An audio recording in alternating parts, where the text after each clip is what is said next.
Estimados amigos, buen día. Queremos traerles esta propuesta teórica de interpretación de los procesos del conocimiento que lleva por título Cognición Cuántica y que pertenece al libro del mismo nombre y que fuera premiado con el Premio Iberoamericano de Creatividad e Innovación en Valle de Bravo, en México, en el 2007. Esta teoría nos permite interpretar los procesos del conocimiento como constituidos por campos electromagnéticos que tienen cualidades compatibles con las emociones. Todo parte de la teoría de Albert Einstein, en el cual que da inicio a la física cuántica y que dice que la energía es igual a la masa por la velocidad de la luz al cuadrado. Esto significa que las cosas que tienen más masa tienen mucho más energía y nuestro cuerpo entonces está constituido por energía y podemos considerar un campo de energía, un cuerpo de energía sumido en un mar de energía que es el universo. ¿Cómo parte esto? A partir del átomo. Vamos a ver que el átomo está constituido por un núcleo con protones y neutrones y un electrón o varios electrones que giran a su alrededor. Y por lo tanto, el electrón que tiene carga negativa, al estar en movimiento, genera un campo electromagnético que supera la estructura física del átomo. Este átomo entonces tiene su campo electromagnético. Cuando un átomo se une con otro átomo, forman las moléculas y por lo tanto unen también sus campos electromagnéticos. Esto significa que la molécula también tiene un campo electromagnético que tiene una polaridad, un gradiente, que le permite la circulación de esta energía y consecuentemente permitirle a cada uno de los integrantes de la molécula tener conciencia de la presencia de los otros átomos y así poder cumplir un trabajo grupal y armónico. Entonces tenemos un átomo que tiene su campo electromagnético, es el elemental, la molécula el parcelar, una célula constituida por moléculas es el ancestral, los órganos tienen su campo electromagnético que es el modular, los sistemas el reticular, el individuo todo tiene un campo energético que es el capitular, los grupos también forman campos electromagnéticos que son gregarios y la humanidad que es el masal. Todo esto inmerso en un campo electromagnético contenedor que es el campo cuántico.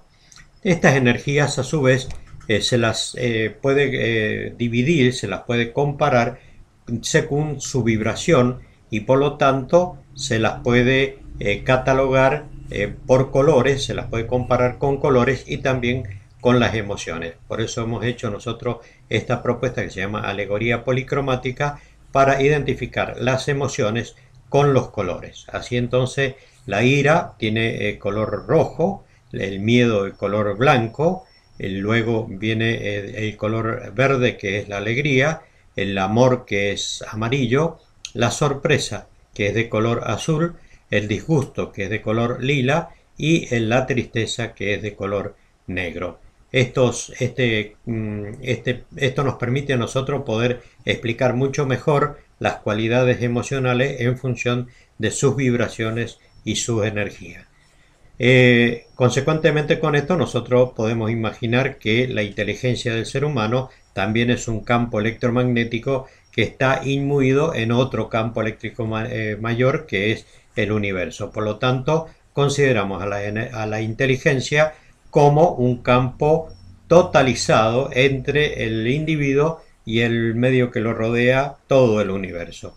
Entonces, de esta forma podemos nosotros considerar el campo unificado cognitivo, que es todo, de esto está metido dentro del campo energético cognoscible, que es todo el universo.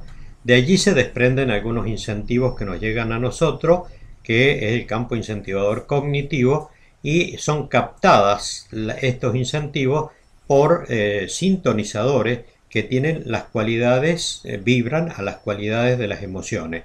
Y luego pasa a un campo acumulador cognitivo que representa a las inteligencias múltiples y más adelante pasa a un campo totalizador donde los conceptos se interrelacionan entre ellos, de tal manera que de cada uno de estos niveles se puede tener una respuesta como actitud modificadora del entorno. Los conocimientos se incorporan al campo cognitivo como nodos del conocimiento, de tal manera que para poder generar un cambio en el campo electromagnético de nuestros procesos cognitivos debe generar un cambio. Por lo tanto, el incentivo que llega debe tener una cualidad que es generar caos, y ese caos es el que permite el cambio. Si nosotros vemos que aparece un incentivo con cualidad como ser de disgusto, se genera un campo, un nodo, y ese nodo comienza a generar un efecto a su alrededor en el campo que ya existente y genera esto que nosotros llamamos murmullo cuántico significativo. Si otro incentivo llega con cualidades como ser de ira y tiene cualidades análogas con el anterior, se puede agregar a este y darle más intensidad. Pero también un incentivo que venga con cualidades emocionales como ser del amor puede disminuir las cualidades de las emociones anteriores.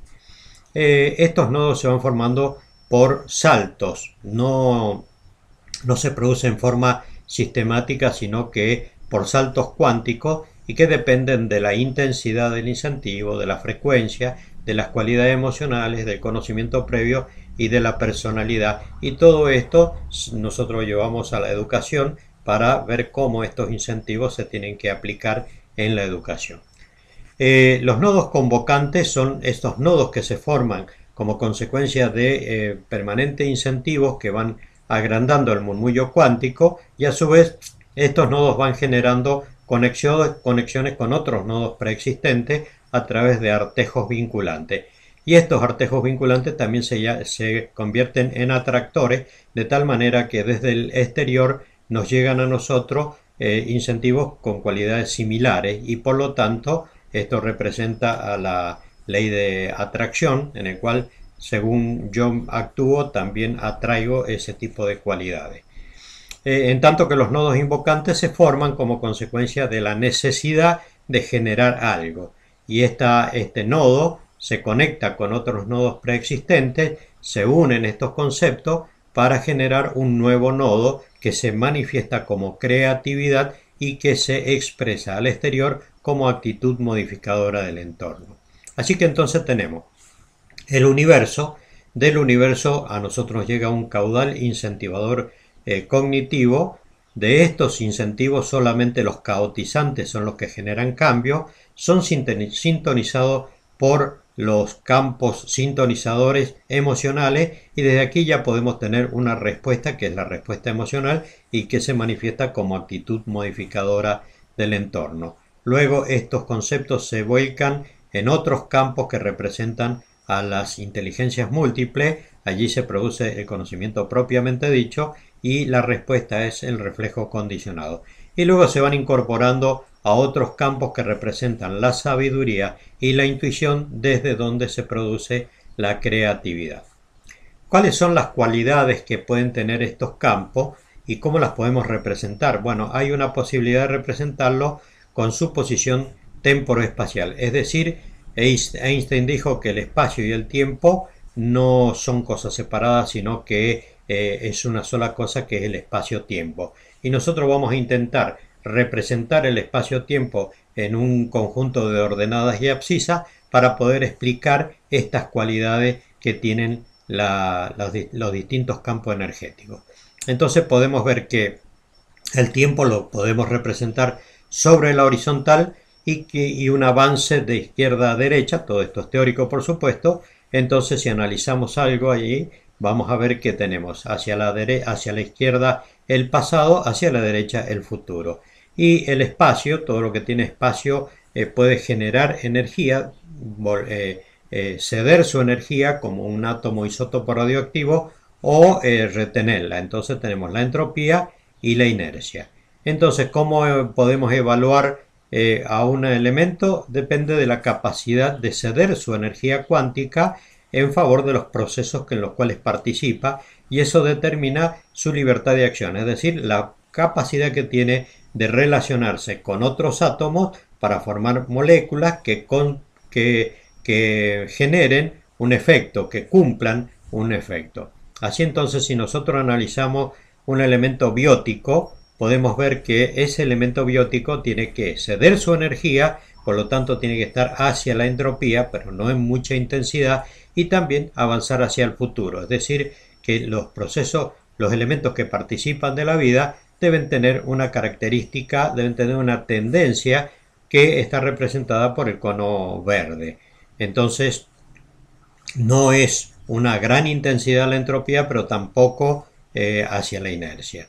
En tanto que lo abiótico, el tiempo pasa mucho más lentamente para él y además no cede su energía, entonces está más hacia la inercia y hacia el pasado y está representado por el cono gris en esta representación. Entonces nosotros podemos ver que estas cualidades que tienen los elementos se pueden representar en una matriz temporoespacial. ¿Cómo adquieren los átomos que son inertes la capacidad biológica? A través de un proceso que se llama fotosíntesis y en donde la energía vida que canaliza el sol le llega a través de la fotosíntesis a estos elementos, a esta sustancia, para que se puedan transformar en biológico y entonces desde de inerte pasar a con cualidades biológicas para participar de la vida. Esta energía vida que llega desde el sol, que canaliza el sol, tiene cualidades. ¿Cuáles son esas cualidades? Bueno, estas que vemos acá: el amor, el orden, la armonía, el conocimiento, el trabajo grupal, la actividad inteligente y el equilibrio sistémico. Es decir, que las sustancias que participan de la vida, desde el átomo hasta los órganos, deben participar con estas cualidades que adquieren de la vida.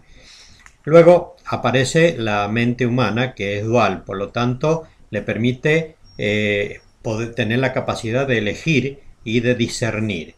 Y entonces, como la energía vida no tiene opuestos, entonces la mente dual lo que genera son los opuestos para poder después discernir. Entonces, para el amor genera el odio, para la actividad inteligente la ignorancia, para el trabajo grupal el individualismo y así sucesivamente, para todas las cualidades.